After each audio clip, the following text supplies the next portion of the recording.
USDC or USDT supporting the Cardano ecosystem does not entirely equate to liquidity coming into the Cardano ecosystem. Exactly, because like you need to have a use case, or you need to have something that brings people in to actually utilize that liquidity within Cardano. A big breaking news for the Cardano community. We've got a brand new stablecoin hitting the network. That's USDA being managed by Ansons and Encryptus. So as a part of today's video, I want to break down what it is and exactly what the future holds for Cardano and stablecoins.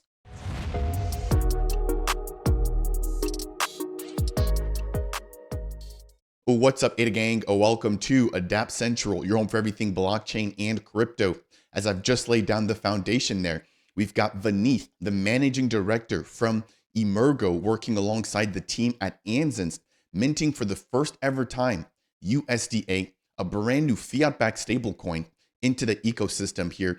And as a part of today's video, I want to highlight exactly everything that we know so far about this brand new asset. So without any further ado, let's jump on in. But before we do, if it's your first time stopping by, first off, my goal is to help you find your footing here within the Cardano and Bitcoin ecosystem.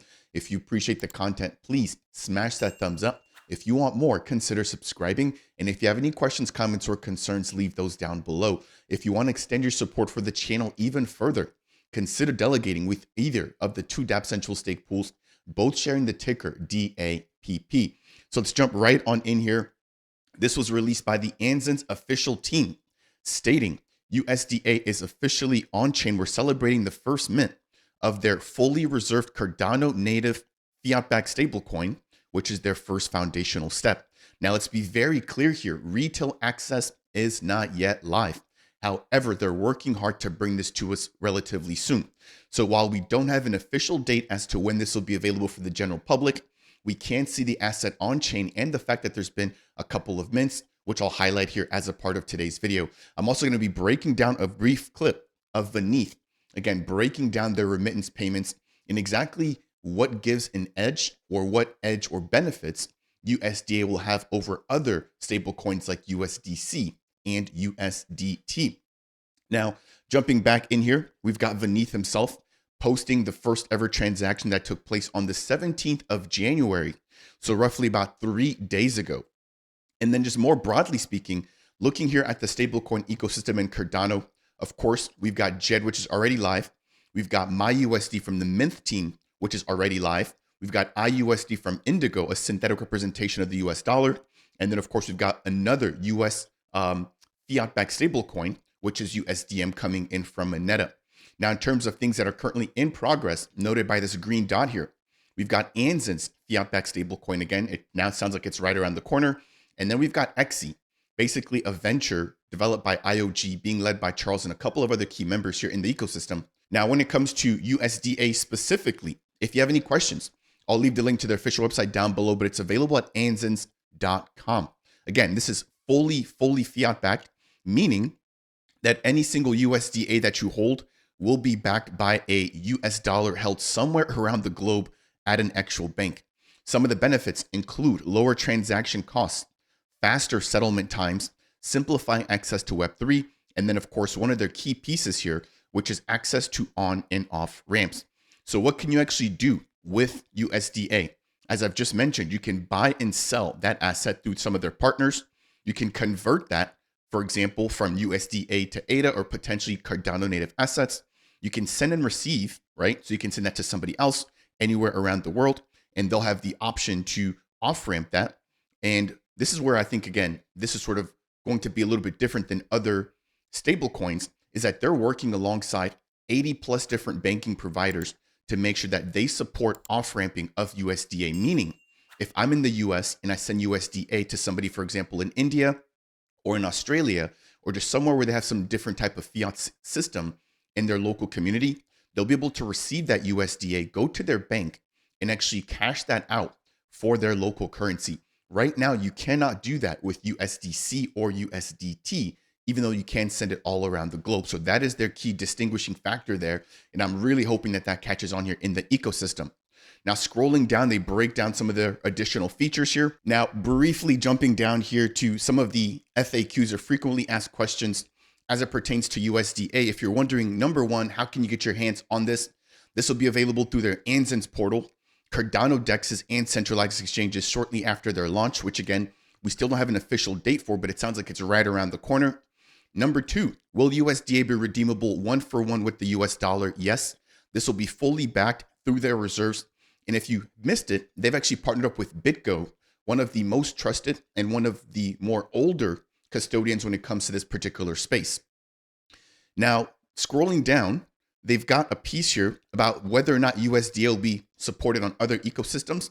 And it says, yes, while USDA will be initially issued on Cardano through their Anzins platform, it'll be designed with interoperability in mind, meaning that they're open for collaboration and partnerships in support across other ecosystems outside of Cardano. Now, one key piece that I want to mention here are the payment methods associated with Anzins and USDA, where it mentions that Anzins will offer bank wires. That includes ACH, domestic US, and SEPA instant and SWIFT transactions.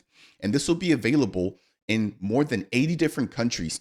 And also going to have 40 countries where you can onboard through e-wallets, and they'll provide a fully detailed list as we get closer to launch. Now, taking a look here on chain, we've got the official logo here. We've got the asset on Pool PM. And I've jumped over to Adastat here as well to take a look here where we can see the asset name is on chain as USDA. We've got a total circulating supply of $184 right now. We've got 3 holders and 19 transactions. We can view a little bit more about the transactions down here at the very bottom. We can also see the holders, and we can also see the minting and burning taking place live in real time. Now, when it comes to liquidity, this is the next question. USDM, right, developed by Moneta, currently has roughly around $8 million of their fiat-backed stablecoin online. If we jump into the Charlie 3 developer portal here, we can see that valuation currently in the reserves. Now, if you've missed it, this was a while back. We've got Vineeth speaking at Token 2049 at a side event for Cardano, where he mentioned that USDA will be launching with a seed liquidity amount of anywhere between $7 to $10 million US. So it's going to be roughly around the same exact amount of USDM that'll be out for USDA once they launch. And of course, that's just the very early beginning. Of course, we'd love to see billions of dollars worth of the fiat-backed stablecoin minted on chain. But again, we have to start somewhere and we have to take it slow. So as we get ready to wind down here, Charles Hoskinson also talking about additional stablecoins here being the focus for 2025. He's talked about the fact that he's working right alongside the team from RLUSD and Brad Garlinghouse from XRP in order to try to get that particular stablecoin integrated here within the Cardano ecosystem. And then I just released a video yesterday talking about some of the key priorities for Cardano in the year of 2025, where at the very bottom here, Charles mentions integrations and making Cardano a peninsula, right? By integrating things, for example, like oracles from Chainlink and stablecoins. So does that mean USDT, USDC?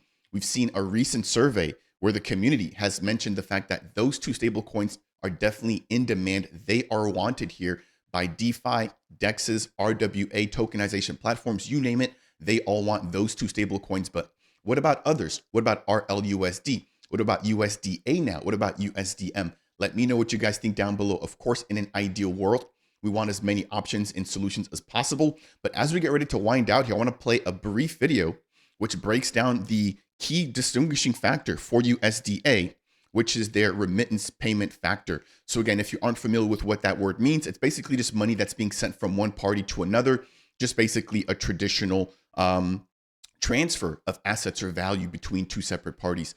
So as we get ready to wind out here, I'm going to play this very brief clip, again, coming in here from Vineeth, the managing director from Emergo, who's sort of been at the front lines here, breaking a lot of this news down for USDA. As always, if you guys have enjoyed today's video, please smash that thumbs up. I really, really do appreciate it. If it's your first time stopping by, consider subscribing. And last but not least, if you have any questions, comments, or concerns, leave those down below. That said, and as always, I'll see you guys in the next video. Cheers, everybody. Take care. USDC or USDT supporting the Cardano ecosystem does not entirely equate to liquidity coming into the Cardano ecosystem. Exactly, because like you need to have a use case. You need to have something that brings people in to actually utilize that liquidity within Cardano. And like for us, that was where the remittance element really came to be, where it's like at the end of the day, right, like you want to deliver real world value to as many real world people as possible. We believe that with the introduction of USDA, we can deliver value to the Cardano DeFi community, where if people wanted to hedge out against their, let's say, more volatile Cardano native assets, they can do so through USDA.